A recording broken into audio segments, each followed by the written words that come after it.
Restez informés chaque jour avec Scoop FM. Désormais, suivez nos journaux sur nos chaînes partenaires à Lubumbashi sur Sky Radio, la 97.7 MHz, à 6h, 9h, 12h, 15h, 19h et 21h. Suivez-nous également sur la radio communautaire Moïseni chaque jour à 9h05, 10h03 et 21h juste. Le journal du Scoop FM passe aussi sur Kipushi 24 Radio à 8h30, 12h30, 16h juste, 18h30 et 21h30. Retrouvez-nous également sur Vox Congo. Téléchargez dès maintenant l'application Vox Congo pour rester informé en temps réel.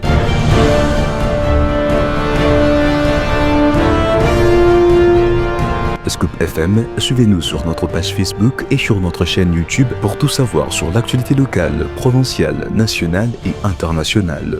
Scoop FM, la neutralité réelle. La neutralité réelle.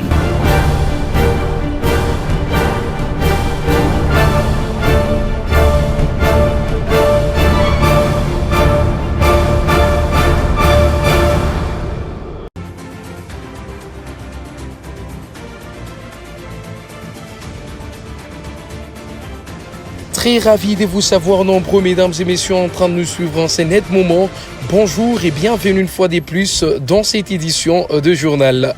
Landry Bimaï à la présentation de cette édition sous la coordination ainsi que la supervision de Christian Mouchampan Ampandé. Un seul titre au sommaire de cette actualité, publication des résultats des examens d'État édition 2024-2025 dans 3 provinces éducationnelles. Et tout ça, c'est à suivre dans ces journaux si seulement vous nous restez fidèles.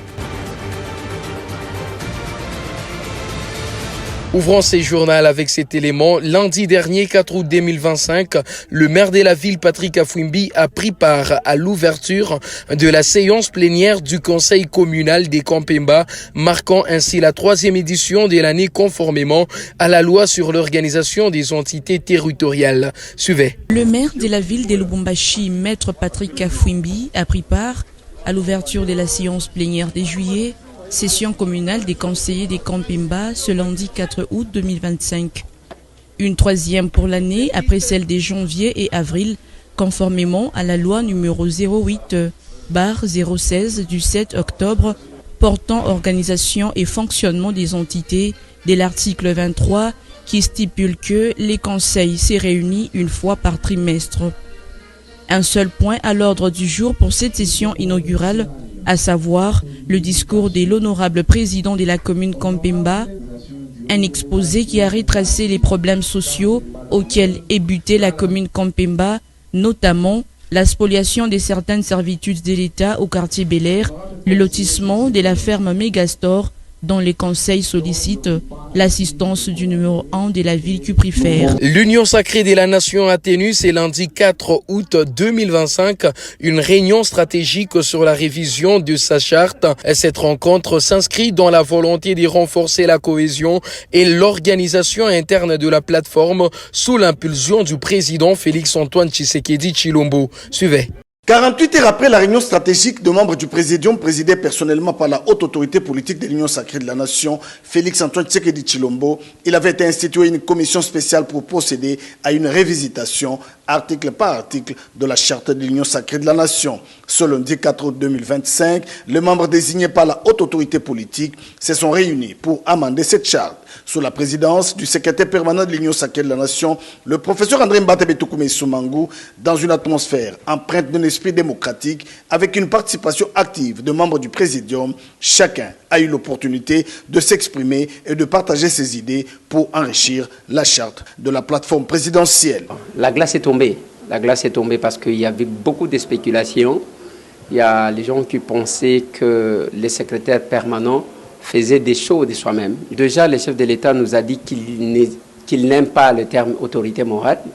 Et ça, ce sont ses propres mots. Alors, les gens qui s'écolent trop à la qualification d'autorité morale évoluent un peu en dysfonctionnement avec la vision du chef de l'État. Et ça pose déjà problème. Le secrétaire permanent, le professeur André Mbatabetoukoumé Soumangu, se félicite de la tenue de cette réunion qui renforce la cohésion et l'efficacité de la plateforme présidentielle. La charte a été adoptée après amendement, article par article. À la suite de l'évasion spectaculaire des 19 prisonniers de la prison centrale de Kassangoulou, survenue dans la nuit du 1er au 2 août, le ministre d'État, ministre de la Justice ad intérim, Maître Samuel Mbemba Kabouya, s'est rendu sur place lundi 4 août pour évaluer la situation. Plus de détails avec Gracia Kilimali. Dépêché sur instruction de la première ministre Judith Souminoa Toulouka, le ministre de la Justice a été accueilli avec les honneurs par le gouverneur du Congo central, Graça Bilolo. Une réunion stratégique s'est tenue au bureau du territoire réunissant le chef de service de sécurité, l'administrateur du territoire et plusieurs autorités politico-administratives. Sur le terrain, Maître Samuel Mbemba a visité la dite prison pour dresser un état des lieux et s'adresser aux détenus restants. L'objectif était de restaurer l'ordre, renforcer la sécurité et rappeler l'importance du respect de l'autorité judiciaire. Devant la presse, il a confirmé que 19 détenus s'étaient évadés, dont 2 ont été rapidement capturés. Un procès en flagrance a été organisé le même jour. Les 17 autres sont toujours en cavale. Le ministère public a requis 5 ans de prison contre les 2 évadés arrêtés. Le patron de la justice a indiqué avoir assisté au procès, précisant que le juge était en pleine délibération avant de prononcer le verdict. Par ailleurs, il a annoncé des mesures urgentes pour renforcer la sécurité de l'établissement pénitentiaire afin d'éviter de nouveaux incidents. Et puis, comme annoncé dans le sommaire, publication des résultats des examens d'État dans 3 provinces, dont la province de Haut-Katanga 1. Procès Moutamba, la défense s'est réjouie après l'aveu d'un expert sur la prison de Saké. Prévu pour entendre les témoins de la défense, l'audience de ce lundi 4 août à la Cour de cassation s'est tenue sans la défense de ce dernier. Plusieurs témoins du ministère public étaient présents, tandis que ceux cités par la défense, dont la première ministre Judith Souminoa, étaient absents. Les précisions dans cet élément. Face à cette situation, les avocats de Constant Moutamba ont sollicité une remise de l'audience afin que tous les témoins puissent comparaître ensemble à la prochaine session prévue le mercredi 6 août. L'audience s'est tout de même poursuivie avec l'audition de quelques experts appelés à se prononcer sur les éléments techniques liés au dossier. Christian Kaloumé, expert de l'autorité de régulation de marché public, a indiqué que le contrat au centre du procès, bien qu'il atteigne le seuil d'un appel d'offres international, peut légalement être conclu de gré à gré. Pour cet expert, dès lors qu'il y a un accusé de réception passé un délai de 10 jours, le contrat est considéré comme tactiquement approuvé.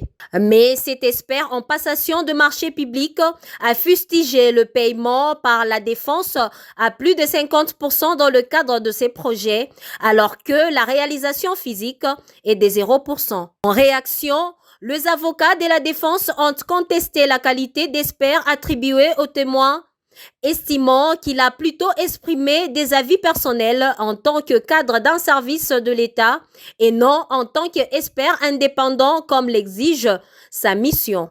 Un autre expert a fait sa déposition. Il s'agissait des faillis experts au ministère des ITPR. Il a indiqué que la construction de bâtiments est exclusivement du ressort du ministère des Infrastructures.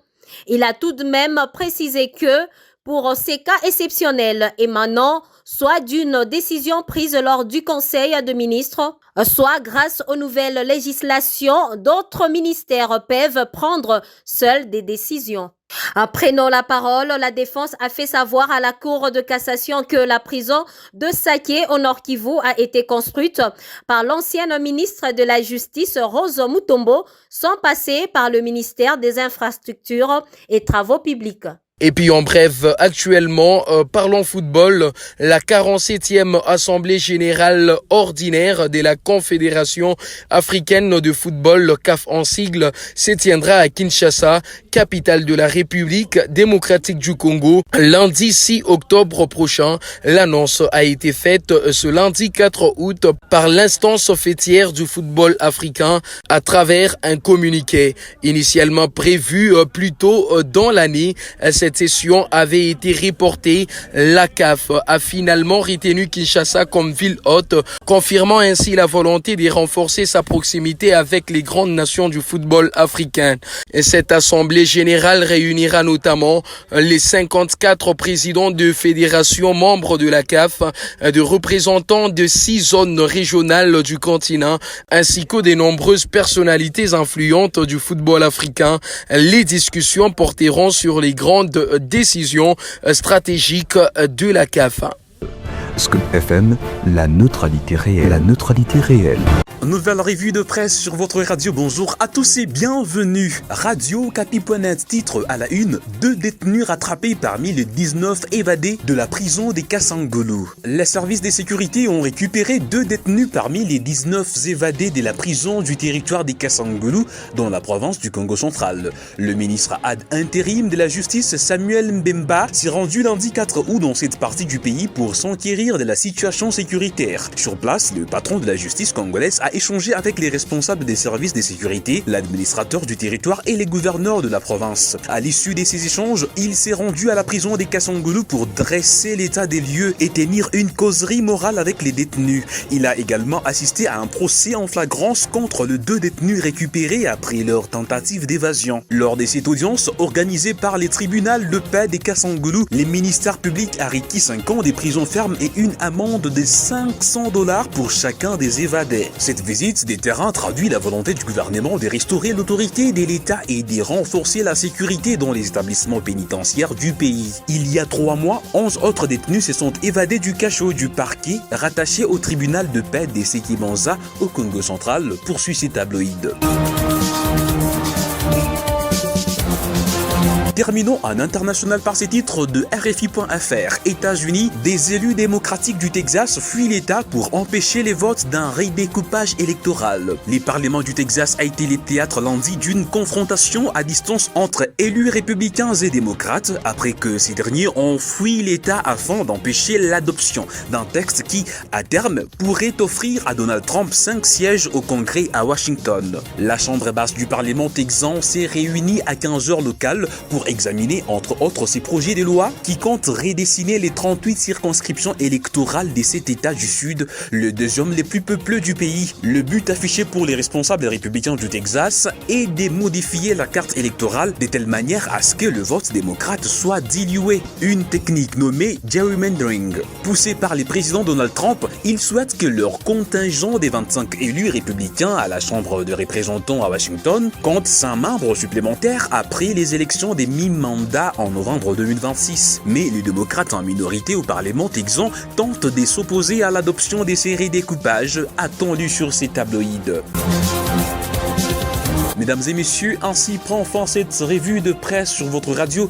Merci à tous de nous avoir suivis. Prochain rendez-vous demain. Au revoir.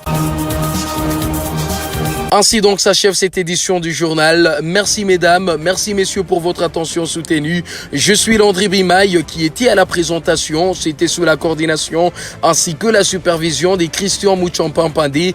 D'ici là, portez-vous bien et à très vite.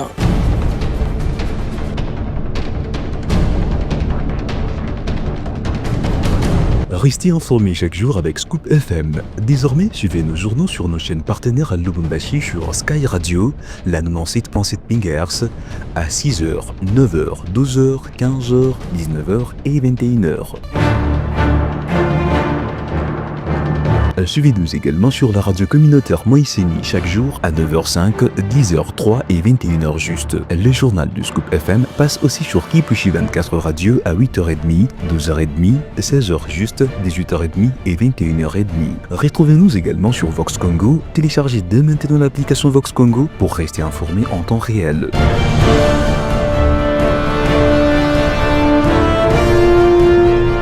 Scoop FM, suivez-nous sur notre page Facebook et sur notre chaîne YouTube pour tout savoir sur l'actualité locale, provinciale, nationale et internationale. Scoop FM, la neutralité réelle. La neutralité réelle.